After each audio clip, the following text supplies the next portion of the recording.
Você conhece a esposa do seu pastor? Não, você conhece Graça mesmo? e paz, Queridos, espero que estejam todos muito bem. Nessa madrugada, às 3 da manhã, Deus me deu uma palavra sobre as esposas dos pastores. Essas mulheres que muitas vezes não têm um chamado pastoral, mas tiveram a sorte de casar-se com um sacerdote chamado por Deus para uma das missões mais difíceis do mundo: cuidar de pessoas e direcioná-las para a eternidade. Muitos pensam que ser esposa de pastor é lindo demais. Sim, é mesmo. Mas não podemos nos esquecer que também é pesado demais. Só para começar, raramente as pessoas conhecem o nome da esposa do pastor. Geralmente, o seu nome é esquecido e todo mundo só a conhece como a esposa do pastor. Mas ela pode ser a irmã Maria, a irmã Joana, Teresa, a irmã Rosa, a irmã Rebeca, antes mesmo de ser a esposa do pastor.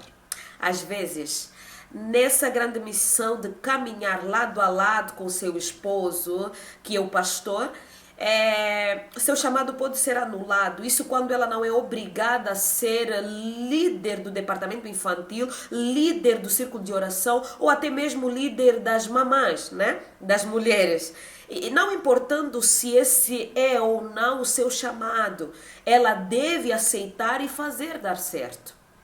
Dependendo do contexto ou da cultura predominante, a sua palavra não tem todo o peso que ela gostaria que tivesse. Então, muitas vezes o que ela diz não é tão valorizado. Muitas vezes, no meio da multidão, ela pode correr o risco de sentir sozinha, pois a posição de esposa de pastor é solitária. É preciso muita maestria para poder estar rodeada de pessoas simples, verdadeiras, que têm maturidade suficiente para entenderem que a esposa de pastor também é gente e que, além de auxiliar os outros, começando pelo seu próprio marido, ela também precisa de auxílio e cuidado, para não ser aquela pessoa que cuida de todo mundo, mas não é cuidada por ninguém.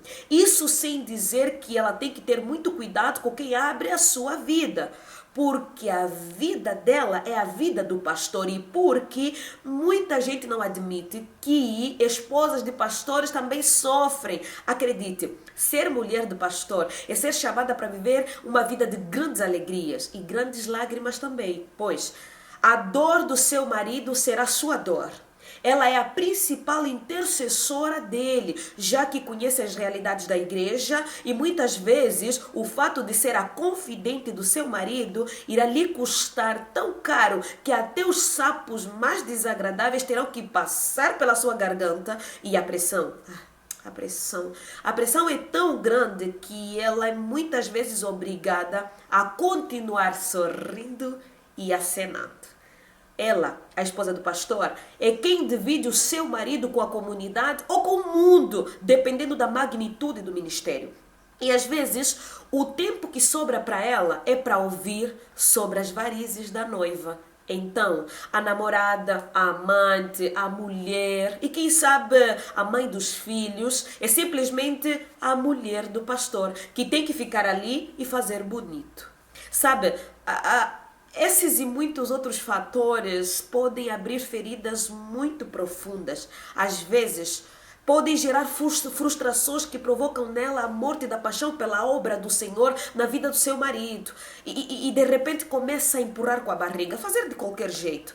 Por mais forte que ela seja, uma hora pode sucumbir. E o problema da mulher que fica saturada é que ela pode cometer erros que podem afetar não só a ela, mas também a todos aqueles que estão à sua volta. Ou pode simplesmente sofrer calada e morrer aos poucos. Isso quando não entra em depressão e não vive à base de remédios. Então aqui vai um alerta para a igreja da minha geração. Pastor, faça com que a sua igreja conheça o nome da sua esposa. É algo simples, eu sei, mas faz uma grande diferença na vida dela. Pergunte para ela, você vai ver. Deixe que essa mulher escolha, segundo o seu chamado em Deus, aquilo que ela mais se sente à vontade para fazer perante o Senhor, por mais simples ou insignificante que isso possa parecer, é naquilo mesmo que ela irá frutificar para o reino. Ei, pastor, defenda sua mulher, honre-a, dentro e fora das quatro paredes. Escute ela, conforme muitas vezes ela te escuta. De vez em quando, seja só o amigo dela, o namorado, o amante. Não seja pastor o tempo todo, para que ela não se esqueça de como é bom ter um homem que vive o que prega e que prega o que vive. Note-a, sua mulher precisa ser notada para que as circunstâncias não a obriguem a se anular. É necessário cuidar das esposas de pastores, aquelas que muitas vezes estão por trás do sucesso dos seus maridos e que muitas vezes não são reconhecidas ou honradas como merecem. E se por acaso você que acabou de ver esse vídeo és uma esposa de pastor vivendo esses ou outros desafios, eu tenho uma palavra para você: não morra, não sofra, não se anule, respire fundo. Respira e não permita que as circunstâncias te enfraqueçam. Adapte-se, floresça e continue a frutificar. Continue firme ao lado desse sacerdote que Deus colocou na sua vida, mas ao mesmo tempo conquiste o seu espaço. Sem passar por cima de ninguém. Seja você, seja livre e tente dançar enquanto carregas a sua cruz, seguindo com amor após Jesus. Afinal, o seu jugo é suave e o seu fardo é leve. Que Deus te abençoe em nome de Jesus.